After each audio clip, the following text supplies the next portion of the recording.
There's a narration that 3 different people came to an Imam Hassan al-Basri rahimahullah, and all 3 of them had different complaints. One of them said, "Oh Imam, we're suffering from poverty." The other one said, "Oh Imam, we're suffering from drought."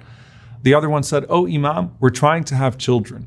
And to all 3 of those people, Imam Hassan al-Basri rahimahullah said, "Say Astagfirullah, say Astagfirullah, say Astagfirullah. Say I seek forgiveness from Allah subhanahu wa ta'ala." And when his students asked him, "Why is it that you said to all 3 people, say Astaghfirullah?" He said, because if you look at the Quran, Allah Azza wa Jal says about Nuh alayhi salam, فَقُلْتُ اسْتَغْفِرُوا رَبَّكُمْ إِنَّهُ كَانَ غَفَّارًا. I said to them, seek your Lord's forgiveness, for indeed He is truly most forgiving. يُرْسِلِ السَّمَاءَ عَلَيْكُمْ مِدْرَارًا. If you do that, He will shower you with abundant rain.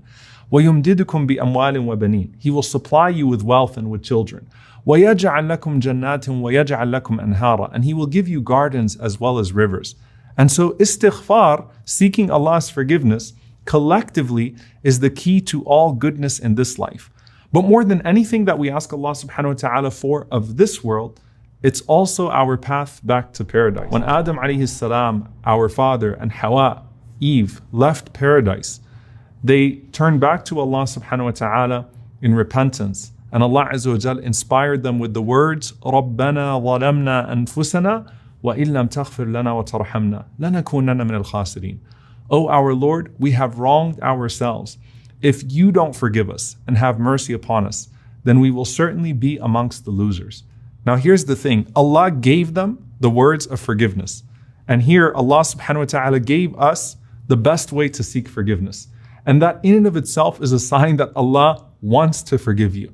And I want you to think about the most forgiving person you have ever known in your life. And think about how quickly they forgive you the moment that you apologize. How quickly they relinquish a grudge, even if they had one, as soon as you say, "I'm sorry." And those people are nothing compared to Al-Ghafur, the oft-forgiving.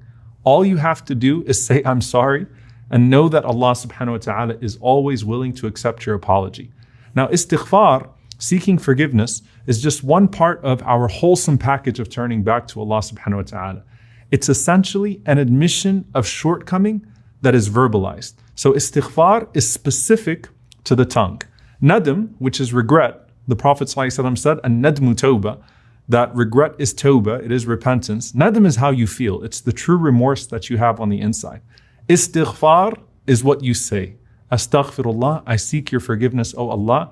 Tawbah is what you do. It's the full repentance of turning back to Allah subhanahu wa ta'ala. This basically forms not just the beginning of the history of mankind when Adam alayhi salam and Eve leave paradise, but it forms the basis of your relationship with Allah subhanahu wa ta'ala.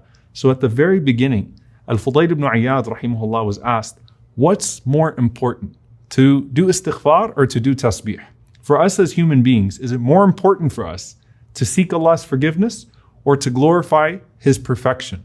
Now obviously both are important, but he said that think about a garment that you have and there's a stain on that garment. So if you got a white thobe and you got a coffee stain on it, what do you do with that garment? The priority is not to embellish that garment. The priority is to remove the stain. And so he said, Astaghfirullah, repentance, seeking Allah's forgiveness, is removing the stain. All the other forms of dhikr are embellishing the garment. And so they're both important, but you have to get back to your origin and remove the stain on your heart and then turn back to Allah subhanahu wa ta'ala.